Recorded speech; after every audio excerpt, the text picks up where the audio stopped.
នេះជាការបញ្ចូលសំឡេងទេសូមអធិស្ឋានបាទសូមគោរពជំរាបសួរពុកម៉ែបងប្អូនទាំងអស់គ្នាវិលជួបគ្នានៅមេរៀនថ្មីបាទវីដេអូថ្មីរបស់ខ្ញុំនៅថ្ងៃនេះគឺបានលើកពាក្យទាំងអស់នេះដើម្បីបង្រៀនបាទគឺពាក្យជីនលៀងបាទគឺព្យាយាមបាទលក្ខណៈថាព្យាយាមខិតខំហ្នឹងបាទចឹងហើយយើងនឹងទៅផ្ដើមអាននៅឃ្លានីមួយៗដែលផ្ដើមដោយពាក្យជីនលៀងនេះបាទដូចជាពាក្យខាងដើមនេះបាទជីនលៀងបាទបកថាព្យាយាមបាទព្យាយាមឥឡូវយើងនឹងទៅអាននៅឧទាហរណ៍របស់វានីមួយៗដែលផ្ដើមដោយពាក្យបាទជីនលៀងចៅទៀនហួយឡាយជីនលៀងចៅទៀនហួយឡាយព្យាយាមមកបាទវិញឲ្យលឿនបន្តិចបាទព្យាយាមមកវិញឲ្យលឿនបន្តិចតិចទៀតចាំយើងសម្រាយពាក្យនីមួយៗបាទជីនលៀងជក់ហៅ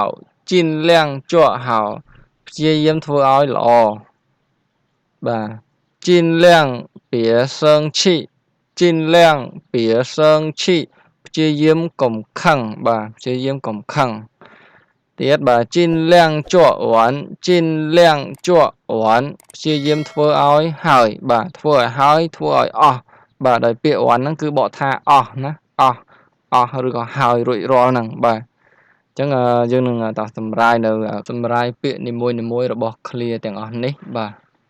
ដូចជាពាក្យថាចៅទៀនបាទចៅទៀនហ្នឹងមានន័យថាឲ្យលឿនបន្តិចឲ្យឆាប់បន្តិចនឹងឯងបាទចៅទៀនហ្នឹងគឺឆាប់បន្តិចរួយឡាយគឺបកថា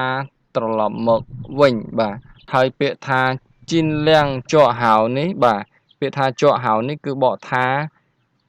បាទធ្វើឲ្យល្អណាហៅគឺសំឡេងទី3បាទសូមអធិស្ឋាន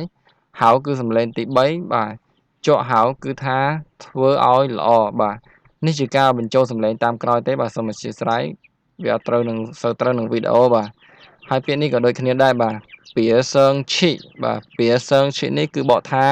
ប្រែថាបាទកុំខឹងបាទកុំខឹងហើយពាក្យបន្តទៀតបាទជក់វ៉ាន់នេះគឺមានន័យថាធ្វើឲ្យហើយធ្វើឲ្យរួចរាល់ណាជក់វ៉ាន់ហ្នឹងធ្វើឲ្យហើយធ្វើឲ្យរួចរាល់បាទធ្វើឲ្យអស់ហ្នឹងបាទចឹងហើយវីដេអូរបស់ខ្ញុំមួយនេះគឺមានតែប៉ុណ្ណឹងបាទសូមអធិស្ឋានបាទដោយសារការថតសំឡេងវា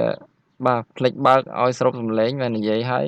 មានតែរូបភាពបាទអញ្ចឹងហើយកុំឲ្យខាតគឺបញ្ចូលសំឡេងបន្ថែមតែម្ដងទៅបាទសូមអរគុណបងប្អូនទាំងអស់គ្នាបាទដែលតាមដានទស្សនាវីដេអូរហូតដល់ចប់ហើយនឹងសង្ឃឹមថានឹងបានរៀននៅពាក្យថ្មីៗបាទសូមអរគុណសូមជម្រាបលា